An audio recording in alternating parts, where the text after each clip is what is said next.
My name is Camilla. I'm 31 years old. The night my parents stood under my company's logo and bragged about my brother's success, Chicago looked clean enough to hide every ugly thing a family can do in private. The hotel entrance glowed white under the valet lights. The pavement still held a wet shine from the drizzle that had passed an hour earlier, and every black car rolling up to the curb breathed out the same mix when the doors opened: cold leather, wet wool, expensive perfume, city air, money. I stepped out alone in a black dress and a tailored coat. 10 feet away, my mother was already smiling at strangers. Not her real smile, her performance smile, the one she wore when she wanted people to believe our family had turned out exactly the way she planned. Our son works for Halbrecht Mercer, she was saying, a warm and proud, like she was presenting a trophy she had polished herself.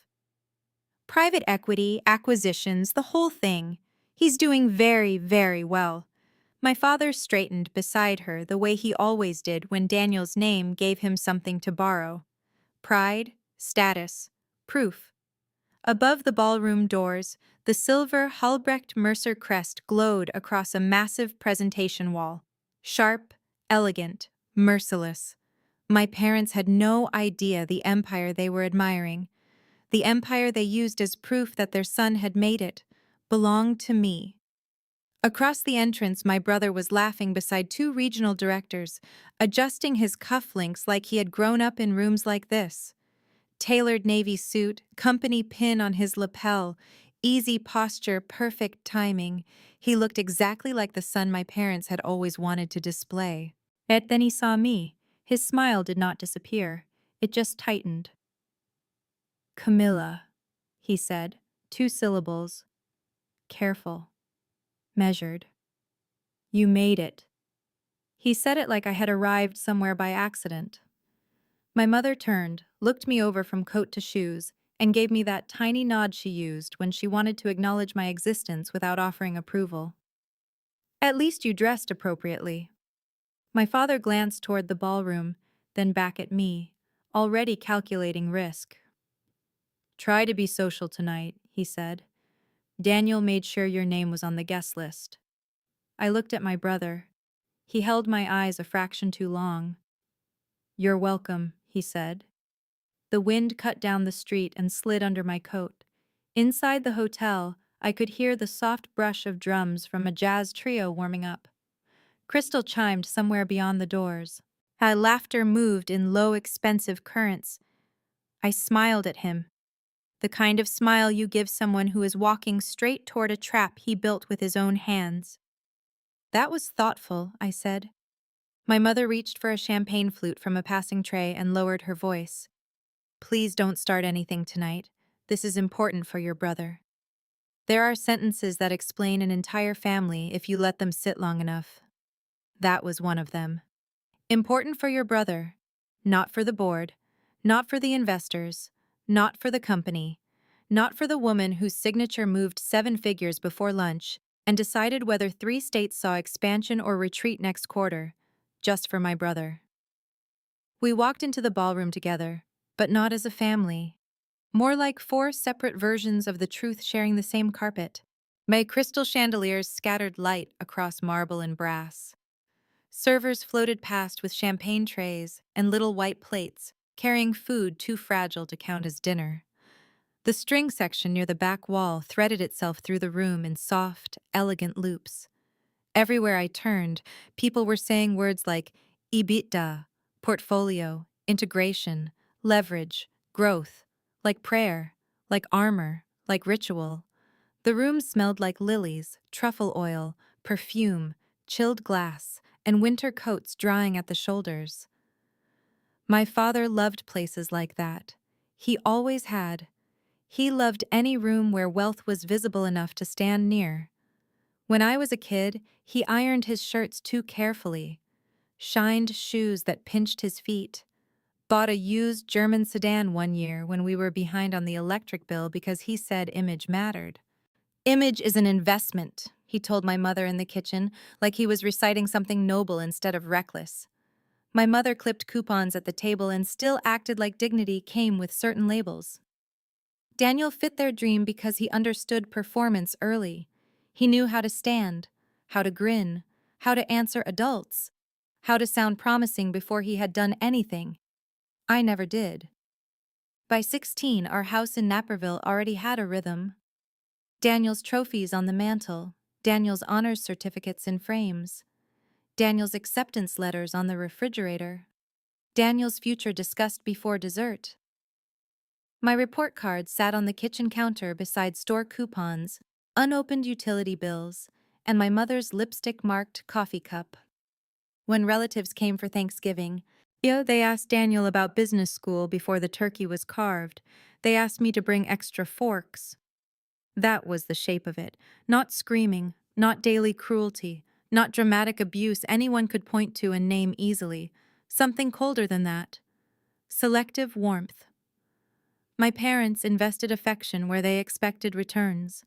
Daniel reflected back everything they worshipped: confidence, visibility, male ambition in a pressed shirt. So he got the warmest version of them. I got something thinner, more conditional. I was good in school, but not in a way that impressed dinner guests. I did not sparkle on command. I did not make adults laugh. I asked questions people found inconvenient. Why was the mortgage statement hidden in the junk drawer? Why had Dad refinanced the house without saying so? Why was my college fund suddenly complicated the same summer Daniel needed money for an opportunity? Why did every sacrifice somehow bend in one direction? I noticed things. That became my problem. And later, my advantage. By 21, I knew two things so clearly they felt carved into bone.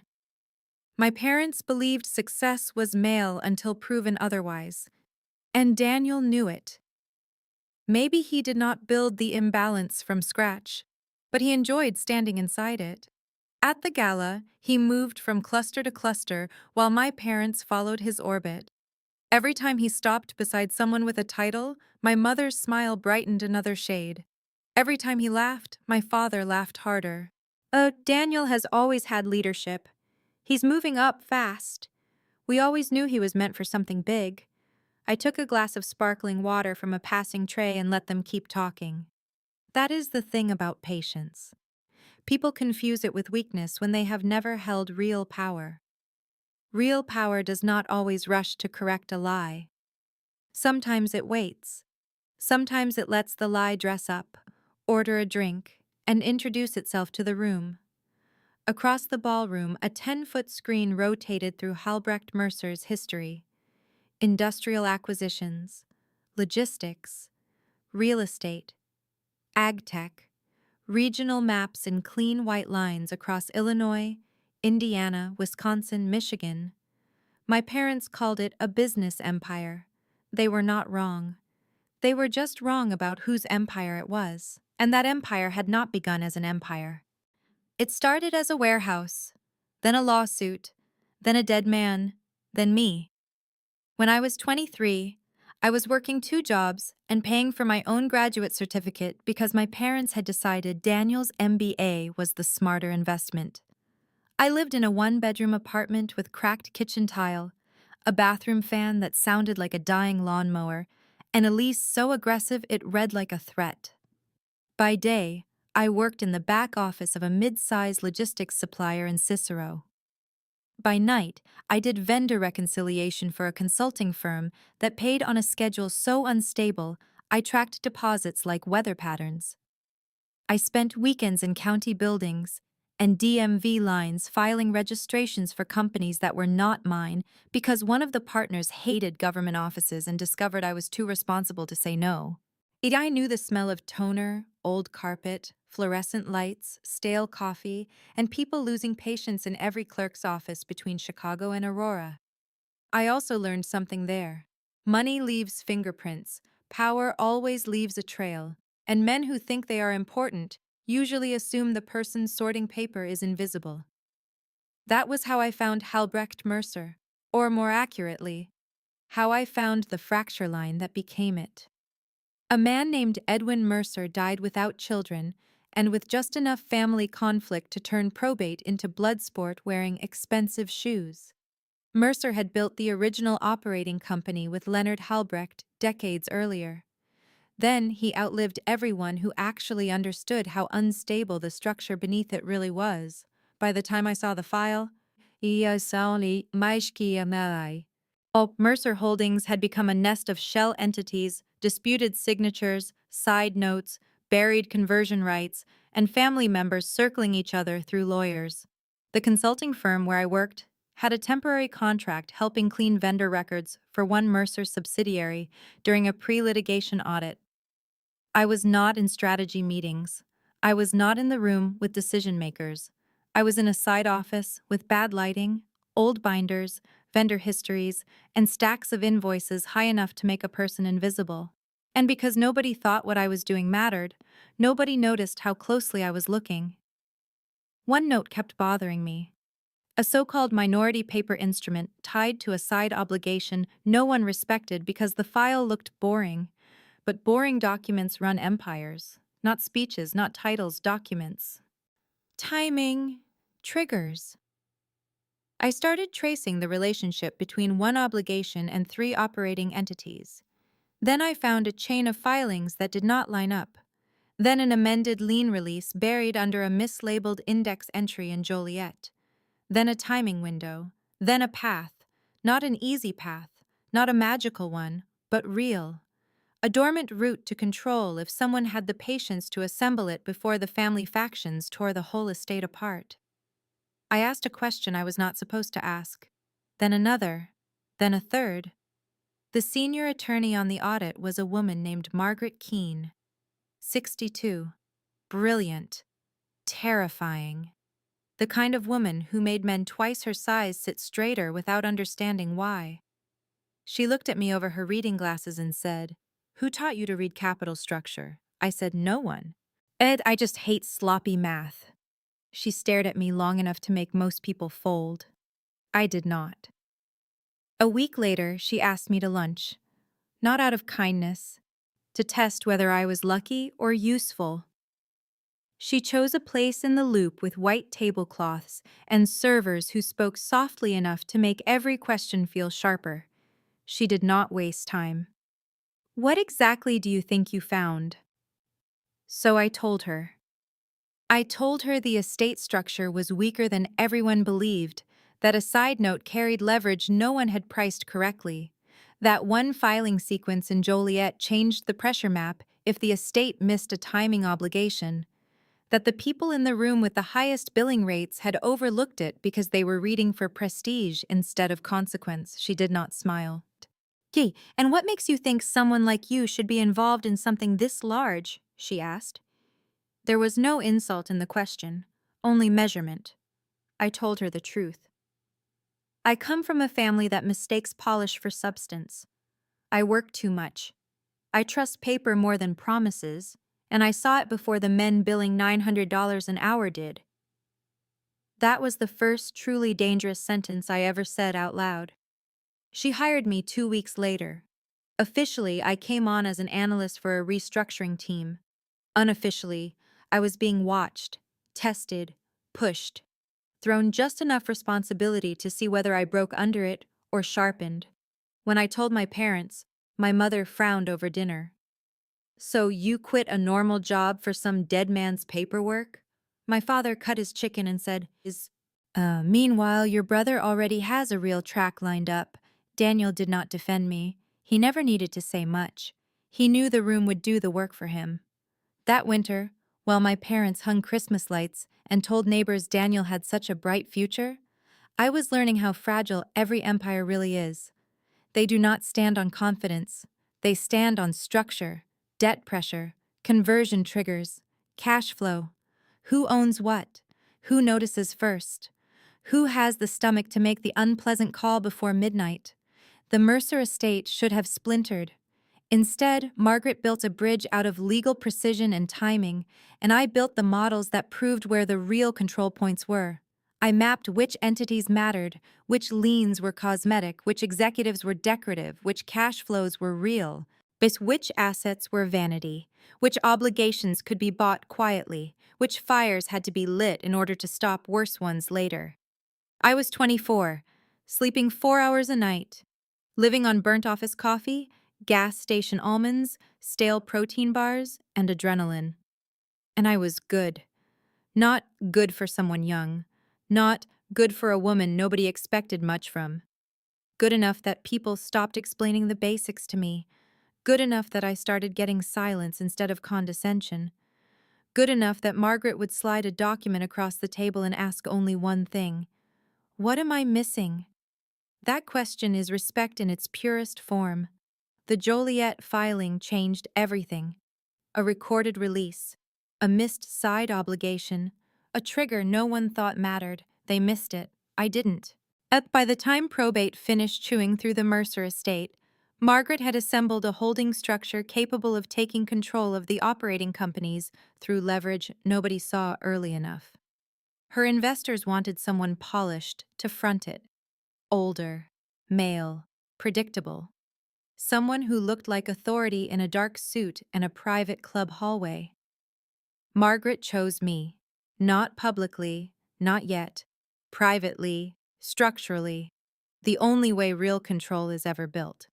My compensation came partly in equity because the investors wanted to preserve cash and because Margaret liked to see whether people understood ownership before they got addicted to applause. I took the equity because numbers never lied to me the way people had.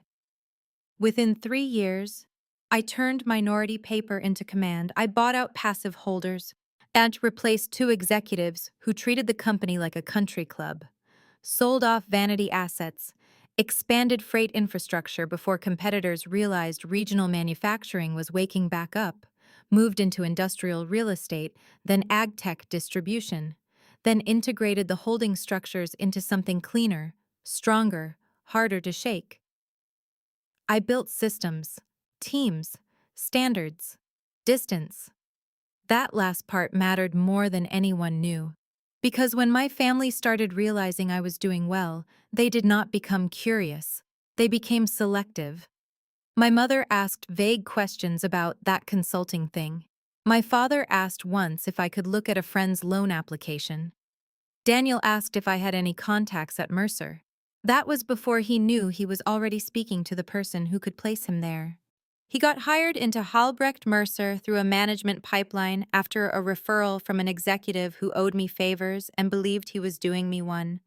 Daniel interviewed well. Of course he did. He had the right schools, the right voice, the right handshake, the right kind of confidence that gets mistaken for competence if nobody looks long enough.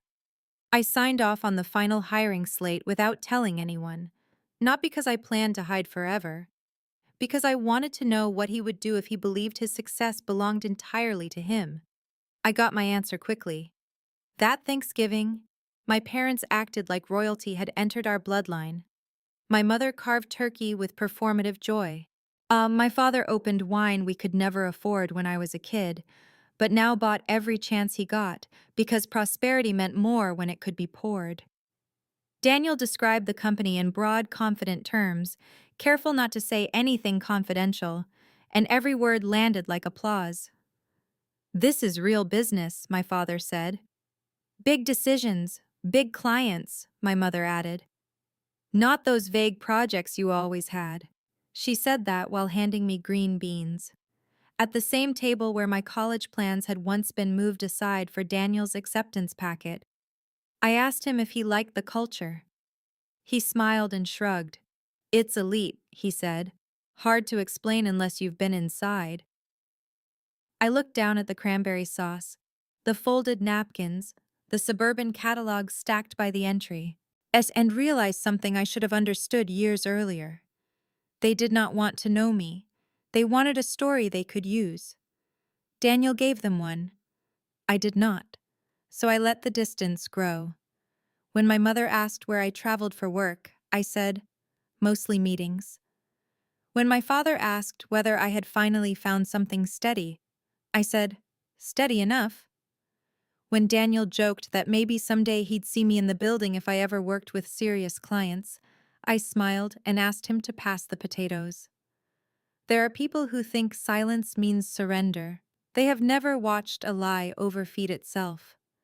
At the gala, that lie was huge. It shimmered in my parents' posture, in the way my mother introduced Daniel to a retired banker, and then turned to me with a smile so thin it almost disappeared. Camilla has always been more independent. That pause before the word said everything she did not dare say directly. Independent meant difficult, separate, hard to show off. Across the room, my executive assistant Naomi was moving through the crowd with a tablet in hand and the calm expression of a woman who had spent years managing powerful men without ever needing to announce she was smarter than them. She came straight toward me. "Ms. Mercer," she said, at a ballroom volume polite enough not to scene steal and clear enough for my family to hear, "the board chair is asking for you in the Magnolia Room in 7 minutes. The presentation file is locked and ready." My mother blinked. Daniel's eyes cut to Naomi, then to me. "Ms. Mercer?" my mother repeated. Naomi smiled professionally. "Yes, ma'am." I handed off my glass to a passing server and opened my coat just enough for the pin on my dress to catch the light. Not the general staff pin. Mine. Minimal. Custom. Recognizable to everyone in the room who mattered. Daniel saw it first. Of course he did. People who build their identities from hierarchy always recognize symbols before language. The color drained from his face in stages. My father gave a little laugh. A recovery laugh. The kind men use when they feel control slipping and think sound alone might pin it back in place. "Camilla likes jokes." Naomi did not laugh. "The opening remarks begin in 12 minutes, she said. "Investor relations is already seated." My mother stared at me like I had pulled a coin from behind her ear in church. "What is she talking about?" "I'm due backstage," I said. But Daniel stepped closer, lowering his voice. "What exactly are you doing here?" I looked at him. "Working." For the first time all night, he looked younger than me. Not by age, by structure, by reality. Like the floor beneath him had become a theory instead of a fact. The gala was our annual leadership and acquisitions dinner, but this year mattered more than most. We were announcing a major expansion, formalizing long-term voting consolidation, and making it clear to the market that the company had stopped pretending to be transitional. In plain language, the empire was done hiding behind ghosts. The board had wanted a more public profile from me for over a year. I resisted because privacy is one of the only luxuries power can still buy if you defend it early enough. But privacy becomes weakness when other people start using your silence to write your shape for you. Tonight, the market would finally see my face attached to the architecture.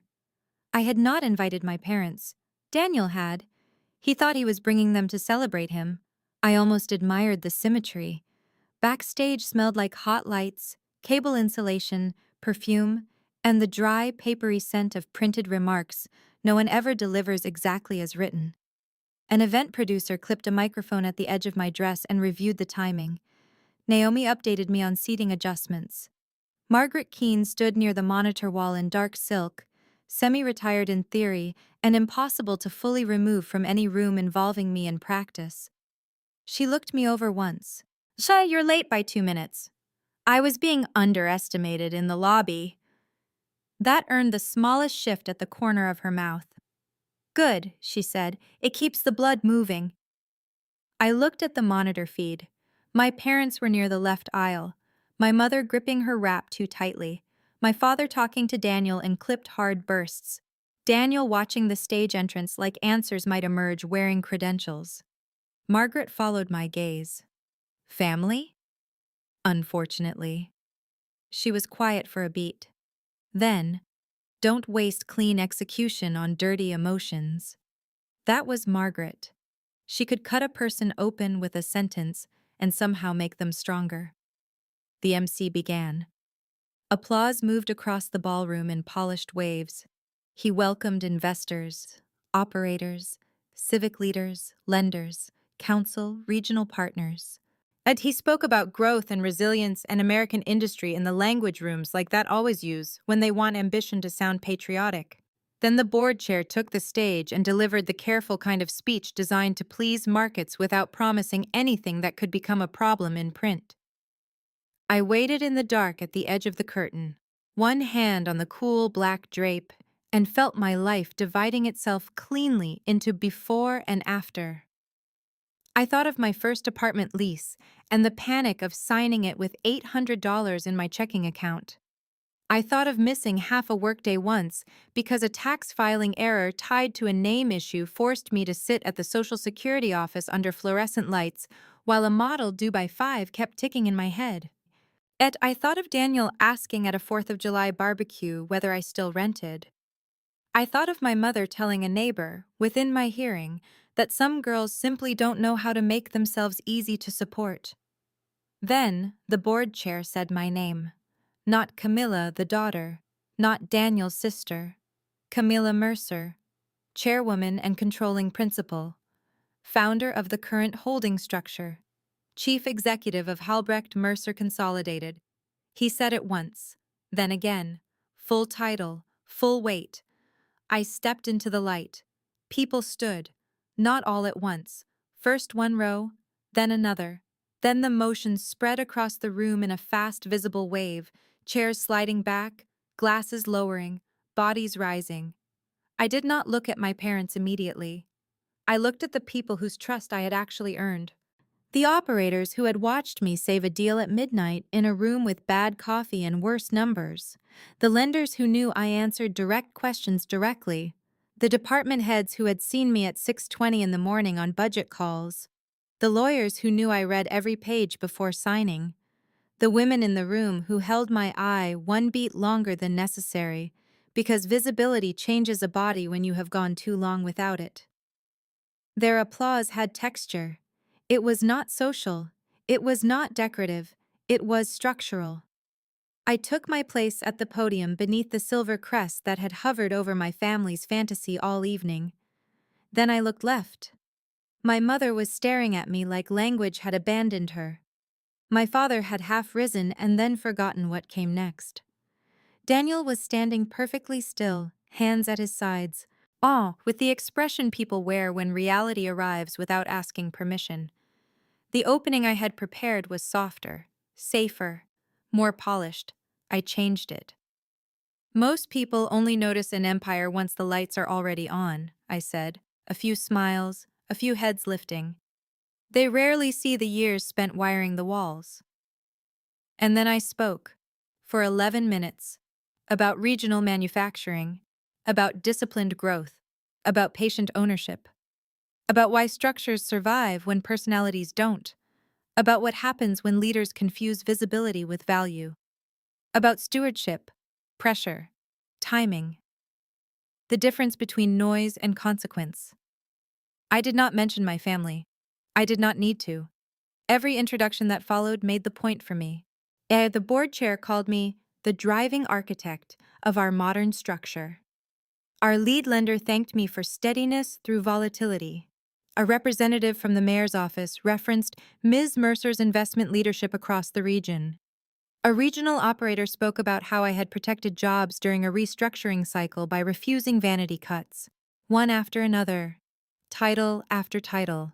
Recognition layered itself so thoroughly over the room that by the end, my parents' version of me had nowhere left to stand.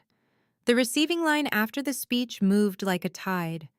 Hands, congratulations, follow-ups, questions, invitations. Naomi directing time with surgical calm. Daniel started toward me once, then stopped when two managing directors pulled me into a discussion about the Joliet expansion site. My mother got to me first. Well, not because I invited it, because mothers who have spent years assuming emotional access still believe they can cut the line. Camila. She said my name like it had changed shape. I turned to her. Up close, I could see the tremor in her jaw. Her makeup was immaculate. Her eyes were not. Why didn't you tell us?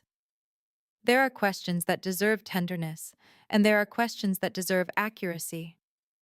You never asked in a way that wanted the real answer, I said. She flinched. My father reached us a second later, carrying that brittle anger men use when humiliation is too sharp to hold with bare hands. You let us stand there like fools. You walked in already certain of the story. You should have said something. At Thanksgiving? I asked, between the stuffing and the pie? He hated being answered plainly, as you could see it in the way his face set. My mother reached for my wrist. I moved my hand before she touched it. That tiny movement hurt her more than the title did. Not because it was dramatic, because access had finally become conditional. Daniel came last, and for the first time in my life, he looked at me without the shield of assumption. You hired me, he said, not a question. I approved the slate. He stared at me, then gave a short, disbelieving laugh. And you just watched? Yes. For how long? Long enough. He looked over my shoulder at the crest above the stage, at the people still waiting to speak to me, at the executives who shifted when I shifted, at the hierarchy he thought he understood. Then he said the truest thing I had ever heard from him. You made me look ridiculous. I held his gaze. No, I said. I gave you room, you filled it. My mother's eyes brightened with tears. We're your family. You liked the idea of family best when it came with bragging rights. That isn't fair, my father snapped. Neither was using him as the measuring stick for my entire adult life. He opened his mouth, closed it, looked away, and I watched it happen. That tiny, awful turn inside people when their own memory starts betraying them. Christmases, kitchen tables, backyard barbecues, report cards, little jokes, dismissive questions. One child lifted, one child explained away. Thousands of private votes cast in the same direction until everyone forgot they were making them. I was not angry then. Anger is hot. By that point, mine was long spent. Guys spent in cheap apartments and courthouse corridors and parking garages after 14-hour days. What I felt standing there was colder than anger. Finished. Margaret arrived beside me without seeming to hurry. Camilla, she said, the Milwaukee lenders are ready when you are. She glanced at my family once. Not cruelly, not kindly, just enough to place them below the matter at hand. That was part of the revenge, too. Institutional recognition is devastating because it cannot be argued with emotionally. A mother can dismiss a daughter's feelings. A father can dominate a dinner table. A brother can perform authority at home. But none of that matters once an entire system has already decided who the authority is. We should talk privately, my mother said, trying one last time to reclaim me through tone. Not tonight. Camilla, my father said. Not tonight.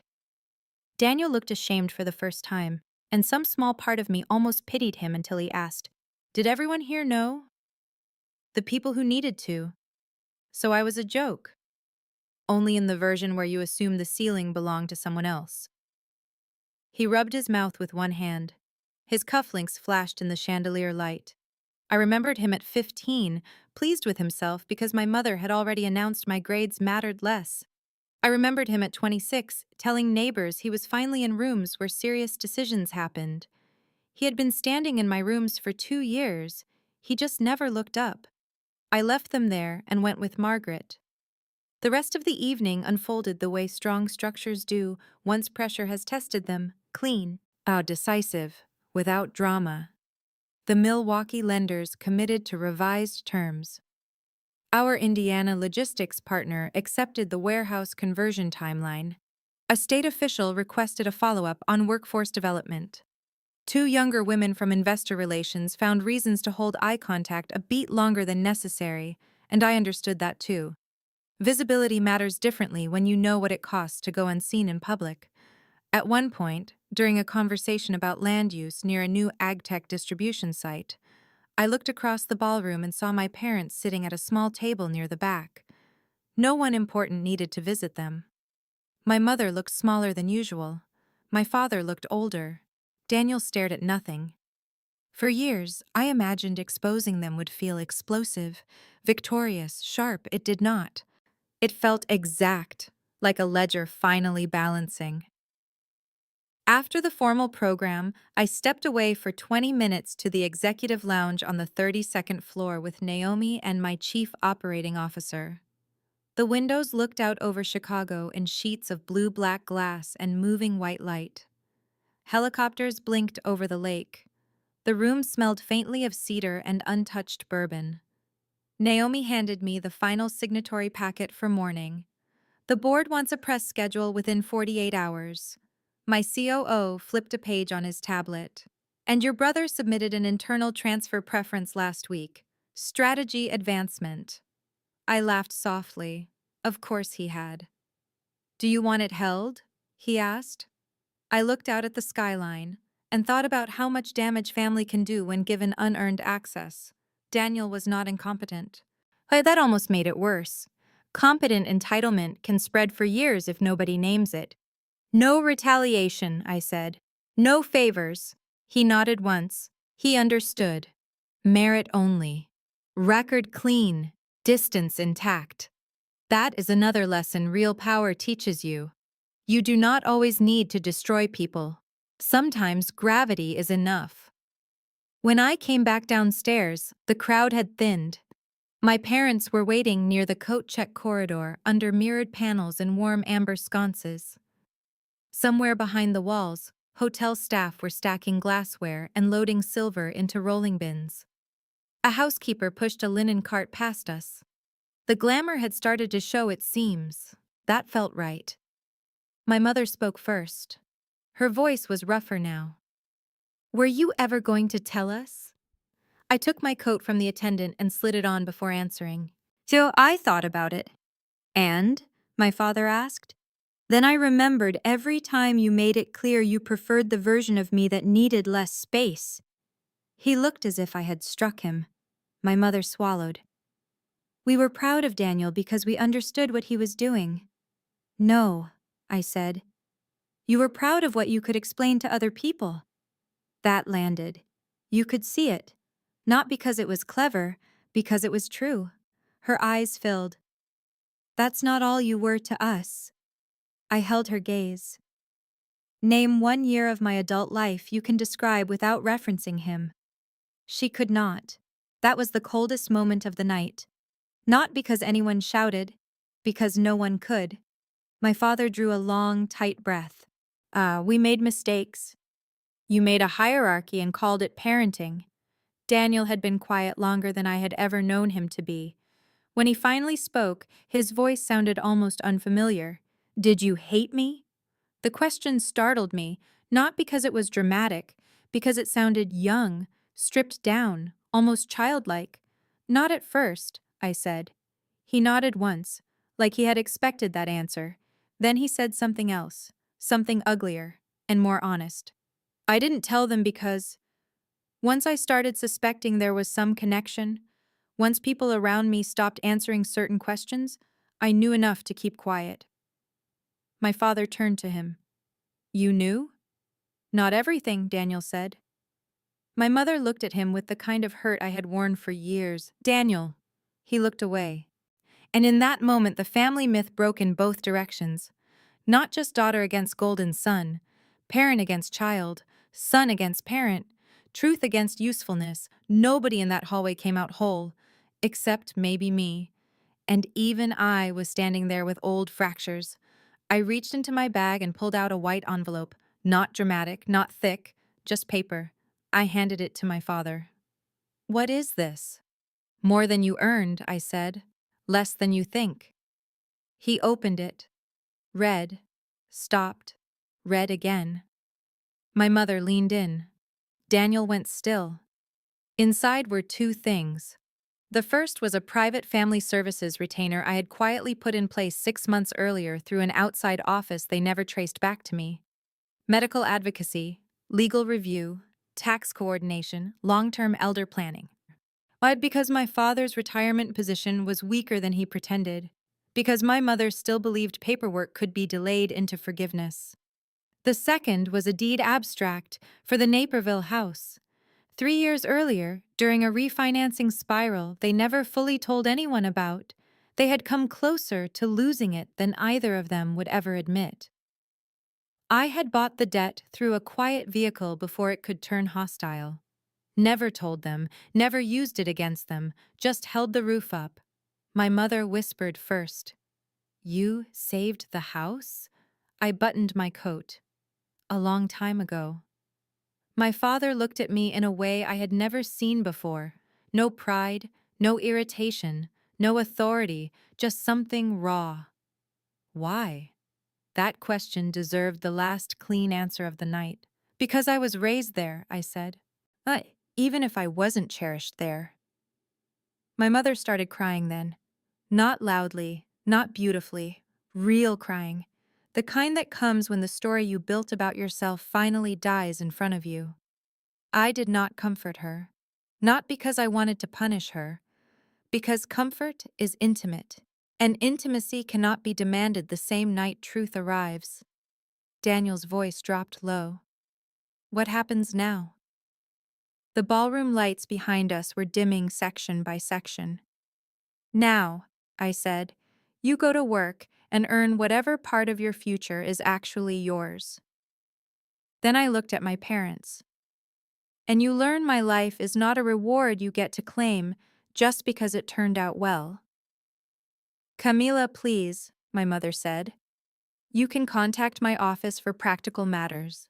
Naomi will coordinate anything legal or medical that needs attention. If personal access is different, that gets rebuilt slowly, or not at all."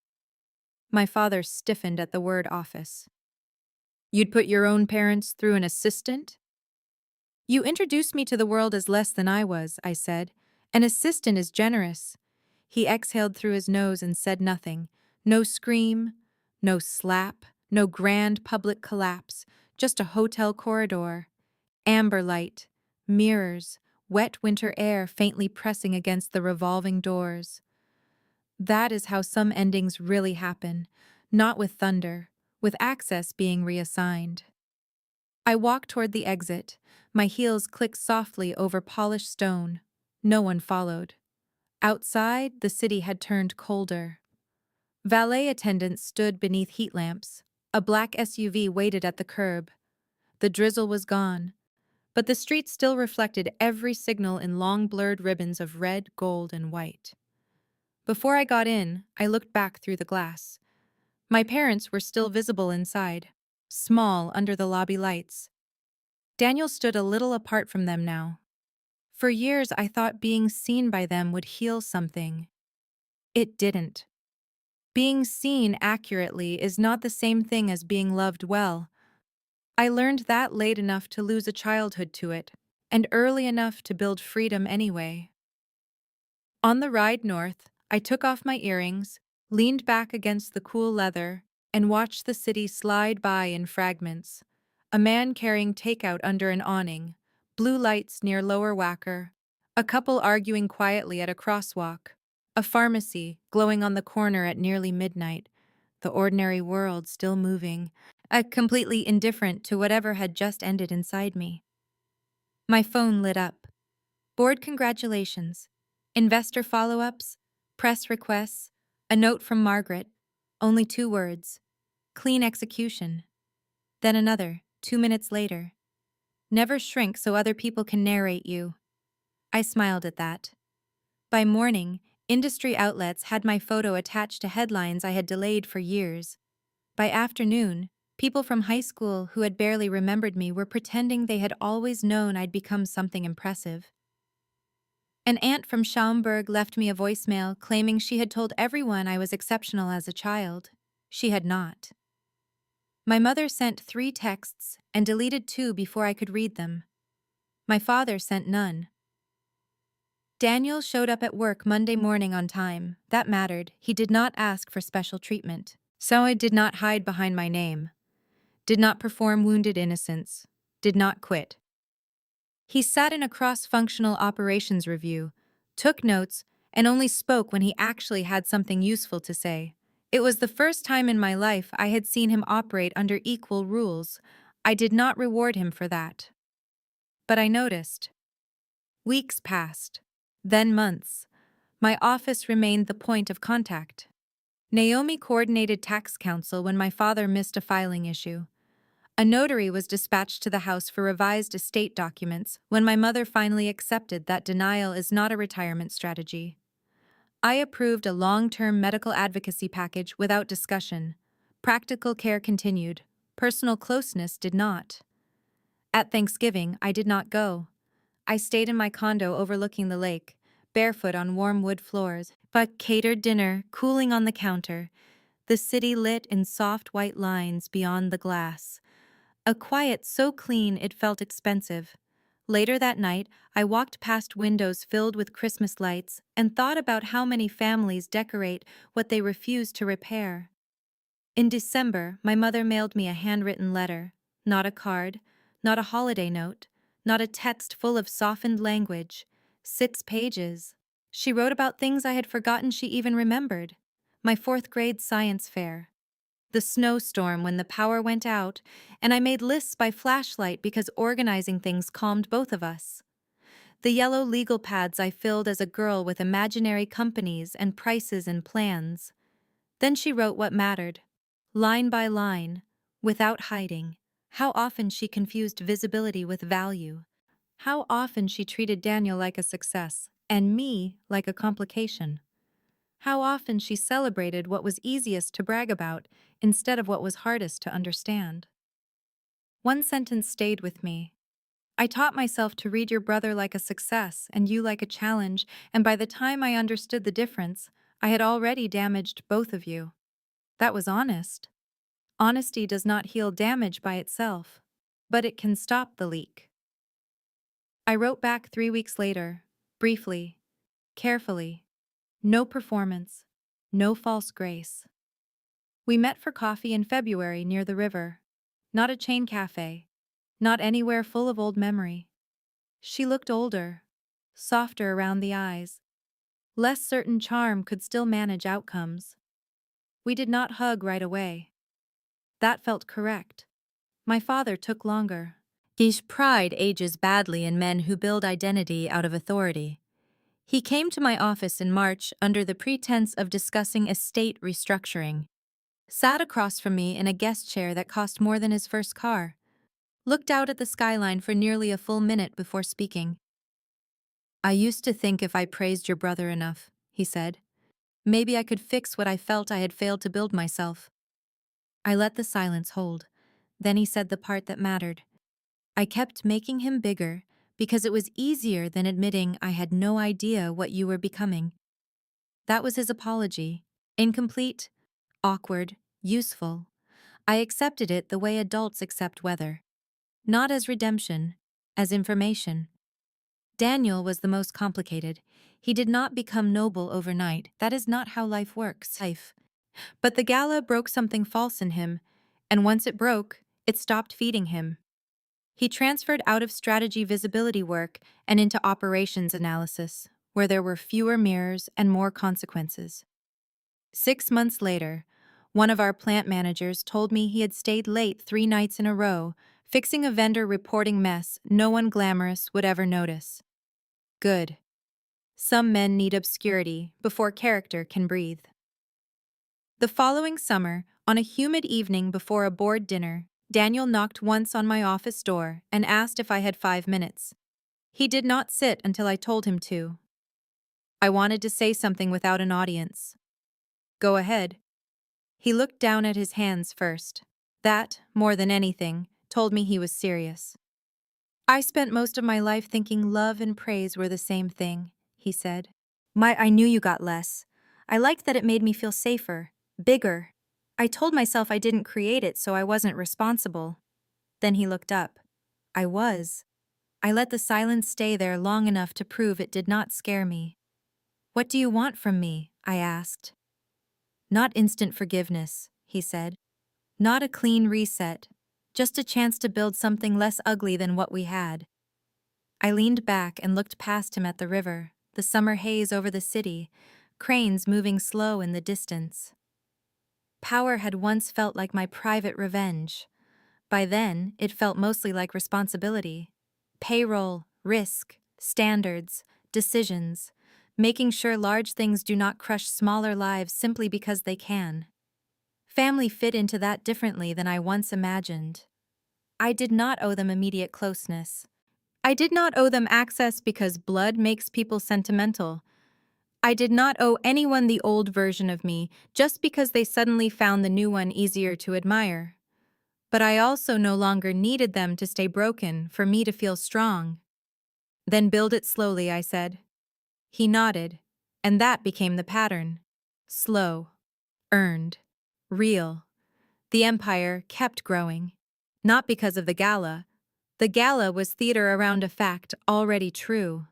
It grew because discipline compounds, because I chose systems over vanity, because I learned how to sit at the head of a table without borrowing anybody else's voice, because I stopped confusing invisibility with humility, because on one cold Chicago night, beneath chandeliers and polished lies, my family finally watched the wrong story die in a room too public to rewrite later. Sometimes I still hear my mother's voice from the entrance that night. Our son works for one of the most powerful private business empires in the Midwest. She was right. He did. The part she got wrong, the part she never bothered to imagine, was that the empire belonged to the daughter she never learned how to see. And in the end, that was enough.